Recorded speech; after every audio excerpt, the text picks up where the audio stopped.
In this tutorial, we're gonna learn how to make a smooth blurry zoom transition inside of Adobe Premiere Pro. So right here in my timeline, I have two clips, and I wanna add the nice zoom effect between them. To do this, go to the Effects panel and search for the effect that's called Transform. Drag this effect onto both of your video clips. Select your first clip and head over to the Effects and Controls panel. Here, scroll down until you see the effect in there.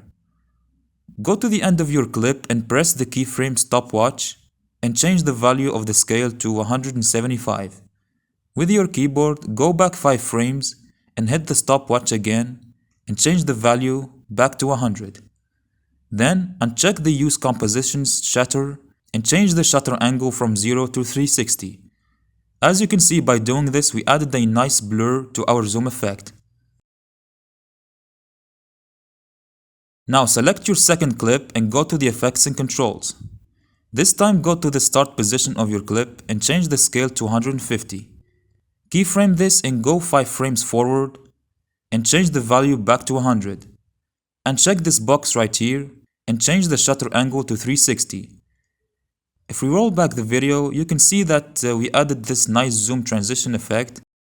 And if you don't want to waste your time doing this over and over again, simply go back to the first clip, Effects and Controls, select the Transform effect, and right-click with your mouse, then click on Save Preset.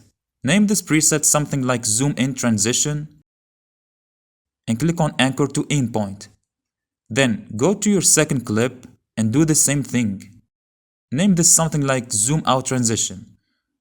Click OK, and let's remove our effects for a second here. Let's click on Remove Attributes. These effects are now removed from our clips, and we want to add them back in a really quick way. Go to your presets, drag this here, drag this there, and there you go. You effortlessly added this effect to your clips in just seconds using the presets feature. If you found this video helpful, please leave a like on it and subscribe to the channel. Also, if you want to learn more editing techniques, feel free to watch this next tutorial.